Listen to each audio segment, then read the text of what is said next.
Hello, this is Mrs. Shimmel, and today I'm going to read you Enemy Pie by Derek Munson, illustrated by Tara King.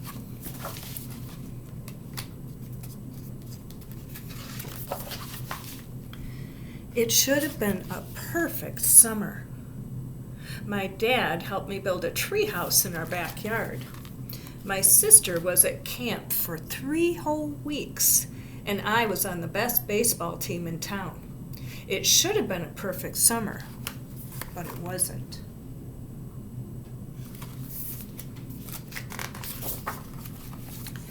It was all good until Jeremy Ross moved into the neighborhood, right next door to my best friend Stanley. I did not like Jeremy Ross. He laughed at me when he struck me out in the baseball game. He had a party on his trampoline, and I wasn't even invited. But my best friend Stanley was. Jeremy Ross was the one and only person on my enemy list. I never even had an enemy list until he moved into the neighborhood. But as soon as he came along, I needed one.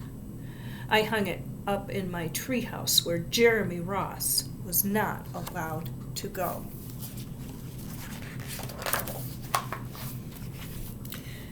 Dad understood stuff like enemies. He told me that when he was my age, he had enemies too. But he knew of a way to get rid of them. I asked him to tell me how. "Tell you how?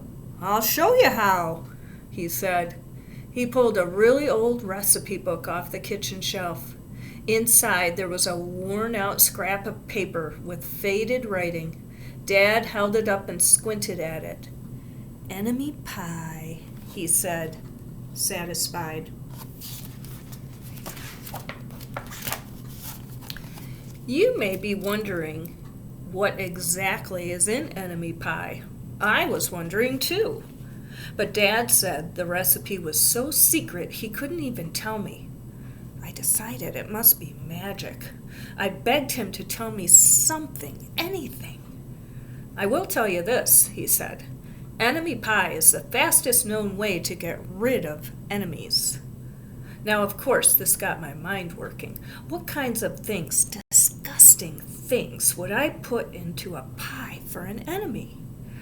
I brought Dad some weeds from the garden, but he just shook his head.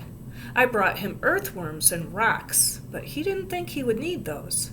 I gave him the gum I'd been chewing on all morning. He gave it right back to me.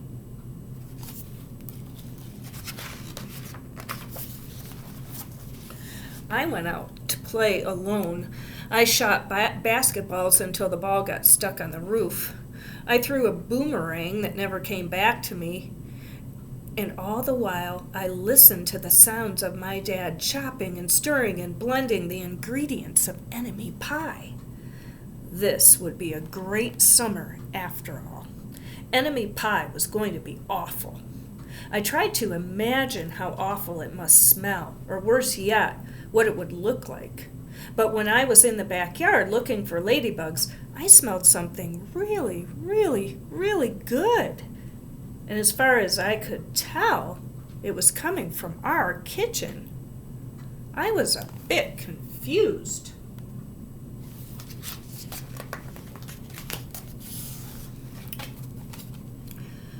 I went in to ask Dad what was wrong. Enemy pie shouldn't smell this good, but Dad was smart. "If enemy pie smelled bad, your enemy would never eat it," he said. I could tell he'd made enemy pie before. The buzzer rang, and Dad put on the oven mitts and pulled the pie out of the oven. It looked like a plain old pie. It looked good enough to eat. I was catching on, but still I wasn't really sure how this enemy pie worked. What exactly did it do to enemies? Maybe it made their hair fall out or their breath stinky. Maybe it made bullies cry. I asked Dad, but he was no help. He wouldn't tell me a thing. But while the pie cooled, he filled me in on my job.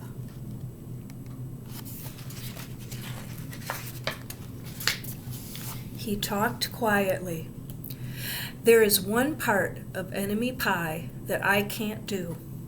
In order for it to work, you need to spend a day with your enemy. Even worse, you have to be nice to him. It's not easy, but that's the only way that enemy pie can work. Are you sure you want to go through with this? Of course I was. It sounded horrible. It was scary, but it was worth a try. All I had to do was spend one day with Jeremy Ross, then he'd be out of my hair for the rest of my life. I rode my bike to his house and knocked on the door.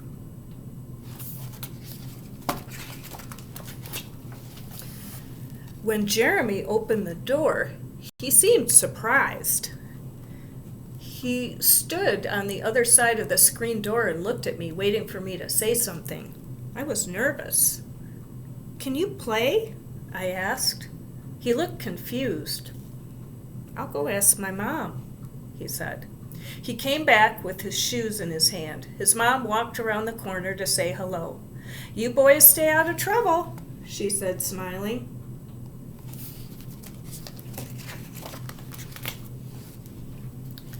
We rode bikes for a while and played on the trampoline. Then we made some water balloons and threw them at the neighbor girls, but we missed. Jeremy's mom made us lunch. After lunch, we went over to my house. It was strange, but I was kind of having fun with my enemy. He almost seemed nice. But of course I couldn't tell Dad that, since he had worked so hard to make this enemy pie. Jeremy Ross liked my basketball hoop. He said he wished he had a basketball hoop, but they didn't have the room for one.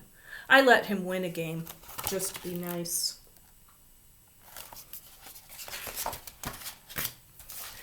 Jeremy Ross knew how to throw a boomerang.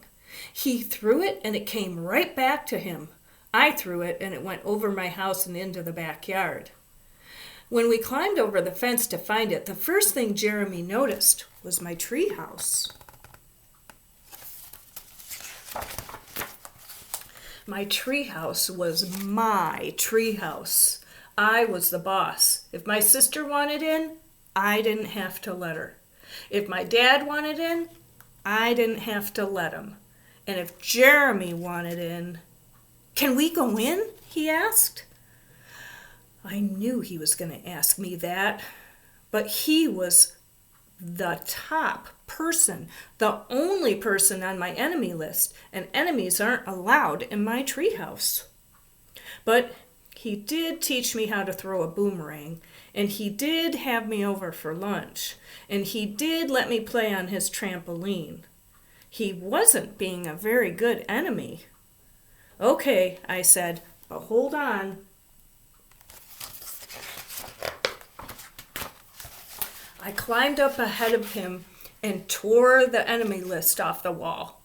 I had a checkerboard and some cards in the treehouse, and we played games until my dad called us down for dinner. We pretended we didn't hear him, and when he came out to get us, we tried to hide from him, but somehow he found us.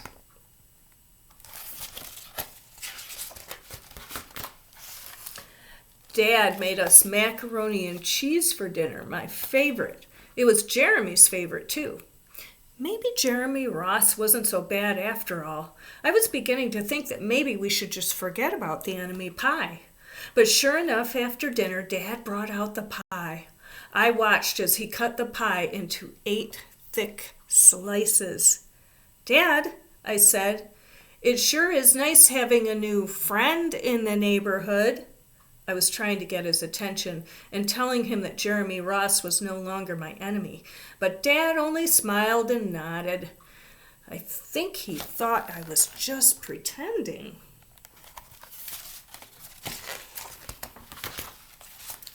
Dad dished up 3 plates side by side with big pieces of pie and giant scoops of ice cream.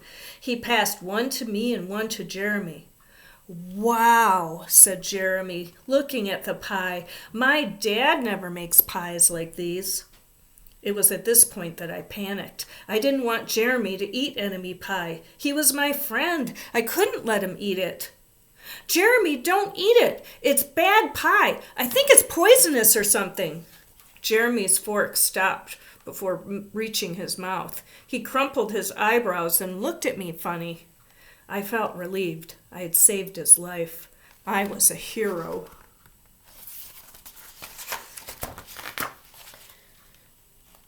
If it's so bad, Jeremy said, then why is your dad already eaten half of it? I turned to look at my dad. Sure enough, he was eating enemy pie. Good stuff, he mumbled through a mouthful, and that was all he said. I sat there watching them eat enemy pie for a few seconds. Dad was laughing. Jeremy was happily eating, and neither of them was losing any hair. It seemed safe enough, so I took a tiny taste. Enemy pie was delicious.